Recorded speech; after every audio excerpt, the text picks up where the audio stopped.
वालेकुम सलाम रहमतुल्लाहि बरकातुहू। अरे चौधरी साहब, क्या बात, बहुत घबराने या खैरियत तो है? एक हैरत पैरत है, जब देखो दौड़े चले आ रहे हैं। क्यों चौधरी साहब, जरा बात तो बताओ, आखिर क्या हुआ? वो मस्जिद और मदरसे के लोग। मस्जिद और मदरसे वाले आपसे क्या कहते हैं?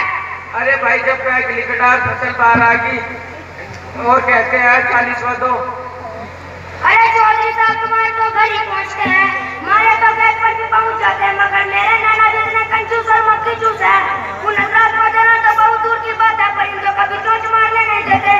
एक मर्तबा की बात है, मैं एक संतरा तोड़ लिया था, मेरे पीछे जो डंडा लेकर दौड़े तो रास्ता तक मेरा पीछा नहीं छोड़ा, आखिर थक गया, एक पत्थर से टकरा कर गिर पड़ा और नतीजा यह हुआ मेरा सीधा टूट गया।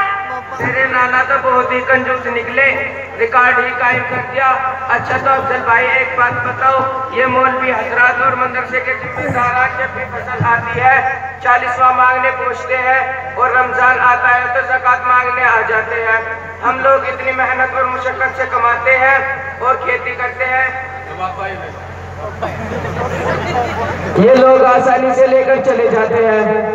मगर चौधरी साहब, एक मर्तबा में मदरसे वाली मस्जिद में जुमा की नमाज पढ़ने के लिए गया था, तो इमाम साहब लोगों को ये बता रहे थे कि गलती की पेटा और खाओ तो पासो, अनाज हो या फल हो, उन सब पर 40वां वाजिब है, और अगर किसी के पास माल है तो साल भर में एक मर्तबा ज़कात फर्ज है।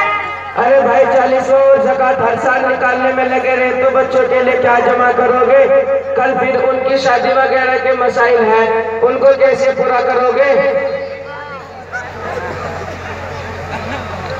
अस्सलामु अलैकुम वरहमतुल्लाहि वबरकातुहू। वालेकुम अस्सलाम वरहमतुल्लाहि वबरकातुहू। अरे अकल के अंधो, बहुत देर से अकल के पीछे डंडा लेकर दौड़ रहे हो कि ज़कात और 40वां ही निकालने में लगे रहे, तो कल बच्चों के लिए क्या जमा करोगे? अरे नादानो, जिस खुदा ने हमको पैदा किया है, उसी खुदा ने हमारे लिए हमारे हिस्से का रिज़्क़ भी पैदा किया है, और याद रखो, कोई भी इंसान उस वक्त तक मर नहीं सकता जब तक उसके हिस्से का रिज़्क़ उसके हलक के नीचे न उतर जाए। अरे कुछ आयत समझ शरीफ में या नहीं? जी हाँ। अरे अल्लाह ने जितने भी अहकाम बंदों के लिए मुकर्रर फरमाए हैं, उनमें बेशुमार हिकमतें रखी है जिनको हम नहीं समझ सकते। इसी तरह ज़कात में भी अल्लाह ने बहुत सारी हिकमतें और बहुत सारे फायदे रखे हैं, और आप देखेंगे कि इस्लाम का पूरा निज़ाम हिकमतों से भरा हुआ है। अरे मौलाना साहब, हमको भी कुछ बताइए, उनके अंदर अल्लाह ने क्या क्या हिकमतें रखी है? ज़कात उस बात का फायदा दुनिया में भी है और आखिरत में भी। हुज़ूर सल्लल्लाहु अलैहि वसल्लम का फरमान है कि जिसने अपने माल की ज़कात अदा कर दी, उसने अपने माल के शर्त को खत्म कर दिया। दूसरी जगह फरमाया, ज़कात के जरिए से अपने माल की हिफाजत करो।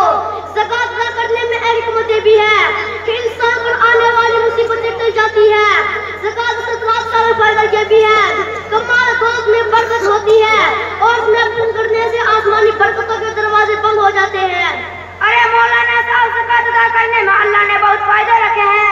जी हाँ, ज़कात और सदक़ात अल्लाह का इनक़लाबी निज़ाम है, जिससे मुआशरा को सुकून की ज़िंदगी नसीब हो सकती है।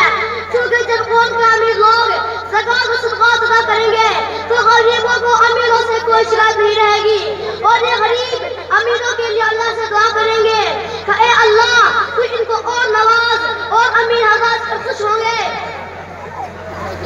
मौलाना साहब, आपने बिल्कुल सच फरमाया, क्योंकि बाद मर्तबा इंसान इस गुर्बत की वजह से चोरी डकैती या जुआ जैसी बुरी हरकतें करने लगता है, कभी अपनी जिंदगी से हाथ धो लेने का फैसला करता है, और कभी अपने खजाने भरने के लिए अपनी इज्जत और आज़मत को नीलाम कर देता है, जिसकी वजह से मुआशरा का सुकून खत्म हो जाता है। वाकई मुआशरा के सुकून को कायम रखने के लिए इस्लाम के इस नुस्खे से बेहतर कोई दूसरी चीज हो ही नहीं सकती। ए भाई, ये तो वो उमूर है जिनका ताल्लुक दुनिया की उसी जिंदगी से है, लेकिन एक मुसलमान जो सच्चे दिल से अल्लाह और रसूल पर ईमान रखता हो, उसके सामने सिर्फ दुनिया ही नहीं बल्कि उसके सामने आग की जिंदगी रहती है।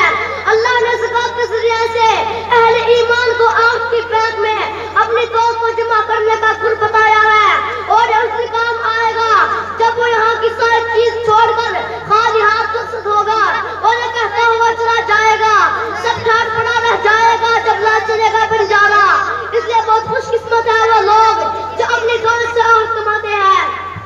अरे मौलवी साहब, आपने तो वाकई हमारी आंखें खोल दी और यकीनन हम तो इस्लाम के इस बड़े रुकन से काफिल ही नहीं बल्कि कोसों दूर थे। अभी और सुनिए उन हज़रात के बारे में जी पर ज़कात फर्ज है फिर भी वो अदा नहीं करते और दुनिया से ऐसे ही चले जाते हैं। हाँ, उनके बारे में भी जरूर बताइए। हाँ तो सुनिए, हुजूर सल्लल्लाहु अलैहि वसल्लम ने फरमाया कि जो शख्स अपने माल की ज़कात अदा नहीं करता क़यामत के दिन उसका माल गंजे सांप की शक्ल में आएगा और उसकी गर्दन में लिपट कर गले का दाग बन जाएगा और ये कहता जाएगा ये माल और खजाना जिसको तुमने दुनिया में जमाया था, लो अब उसका मजा चखो। अरे अल्लाह तौबा है, हमारी तौबा बड़ा खतरनाक अज़ाब है।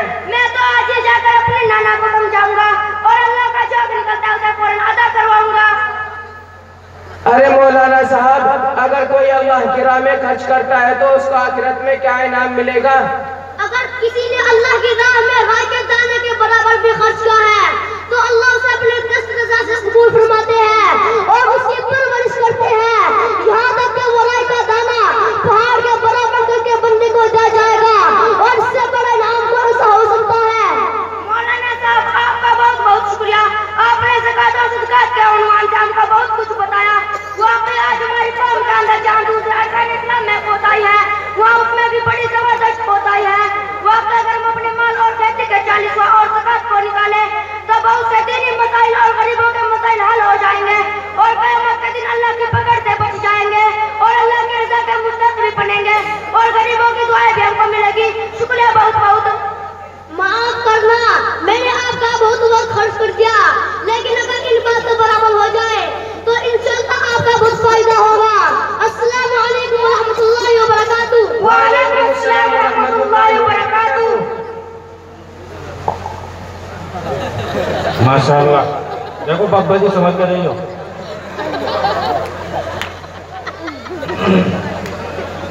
भाई माशाअल्लाह, प्रोग्राम तो हमारे